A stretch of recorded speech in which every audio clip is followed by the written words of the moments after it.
So kind. Let's have a reminder on the big day when he got the big job. This is the dawn of a new era, not just for this city region, but for politics in our country. It has been too London-centric for too long. The old political and party structures haven't delivered for all people and for all places. They have created this crisis in politics, which we are living through now. And you know what? We could hold as many general elections as we like, and that will never solve the problem. Could he become the next leader of the Labour Party and therefore the Prime Minister? Let's speak with Liv Hourhand, local government commentator who lives in Manchester, interestingly. Liv, good afternoon to you. Nice to have you with us.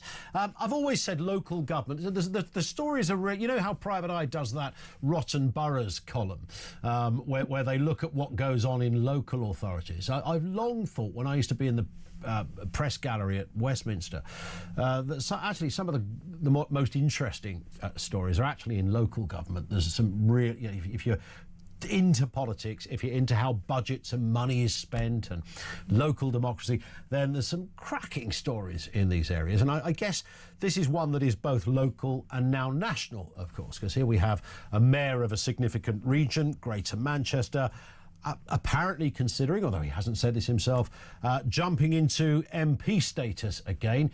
Theory being, well, not theory, fact being, he wants to become the Prime Minister. I mean, it's great for people like us because we can chat away about this. What's the chances, do you think, of this being a straight road for Andy Burnham to number 10?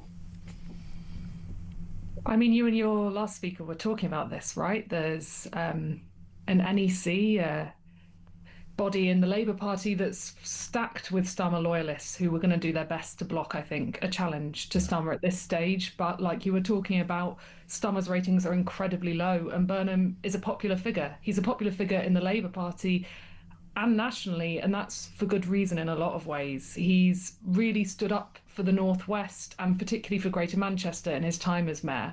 And a lot of that standing up has been about having local democracy, taking away power from Westminster and talking about how ordinary people should be at the heart of decision making about their lives. What I'm worried about, though, as someone who lives locally, is what does he leave behind him? Where's the legacy? I want to see ordinary people in Greater Manchester put at the centre by whoever follows him, but I'm worried that there will be a hole there, not a legacy, depending on what happens. And whilst the rest of the country gets excited about the national perspective on this, I'm going to be thinking, OK, yeah, and the Greater Manchester people, what about us? Yeah. Who's thinking about us now? Well, that would arguably be the NEC's kind of thinking, certainly publicly, wouldn't it? That, well, it leaves a big hole. It's very expensive to kind of, you know, get another situation going. Andy Burnham's first election, 2017, Greater Manchester, I mean, he absolutely mullered his nearest opponent, the Tories. I think almost tripling the vote that his opponent got. It was an incredible moment for Burnham. But as you say, it leaves a big gap there. The NEC may well just say, sorry, like in the wider picture, take the personalities out of it. It's going to be logistically a headache. It's going to be expensive. It won't be a good look for Labour. That's likely to be what's written on that press release when we finally find out what they think. Should Mr. Burnham go there?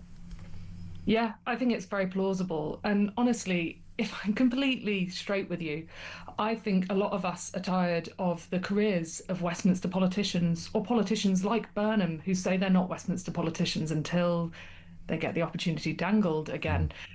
We're tired of their career ambitions dictating our prospects. Yeah. We want people from the local area making decisions about us rather than these sort of stories getting to dominate the headlines whilst the local infrastructure, the local budgets that you were talking about get determined by people whose agendas end up being about their careers. And I guess it's because of that there's the campaign I'm involved in for a Greater Manchester Citizens Assembly that's permanent and powerful and brings together people on the local level like a jury to make decisions. Sure. Is why we want reforms like that, because these political machinations end up underserving local regions and the whole country at the end of the day. Yeah, I sense you're absolutely bang on about that. I've long felt that sort of centre points of politics, i.e. Westminster and the like, and big bureaucracies that follow all the major parties around are often the hurdle to democracy in a curious way, because they stop local voices and local organisations being able to do more in their own turf and on their own ground. And I was looking at that particular constituency that, you know, we are told Mr Burnham might be considering Gorton and Dent, and it's fairly interesting there, isn't it? Because yes, Mr Gwynn previously won it quite convincingly, but Reform were second. Lib Dems third, I think it was. The Workers' Party were fourth, and the Tories fifth. I mean, if you ever wanted, I mean, this is exciting for people like me, because, like, wow, this is, I mean, it's also democracy in action, right? I mean, you know, things change around. It's no guarantee, and the reason I raised that if Andy Burnham did stand, that he would win. No, it's really not. I was talking to someone who lives locally. It's also my old local area. I moved a little away from there a couple of years ago, but I know it quite well. And I was talking to someone else who lives there locally and campaigns there just this morning about this very question. One, who are they going to back? They don't know yet. But two, who are the local people going to back? As they've changed the constituency boundaries, the vote share, like you just described, has massively changed. And Andy's very popular on the regional and the city region level. And he's popular on the local level as well, but we don't know whether that's going to play out when he's on a Labour Party ticket more than a mayoral ticket. And what we know is that even when Burnham's popular, the infrastructure that he's been involved in isn't. And so what that looks like on the doorstep on that local level is really, really hard to guess.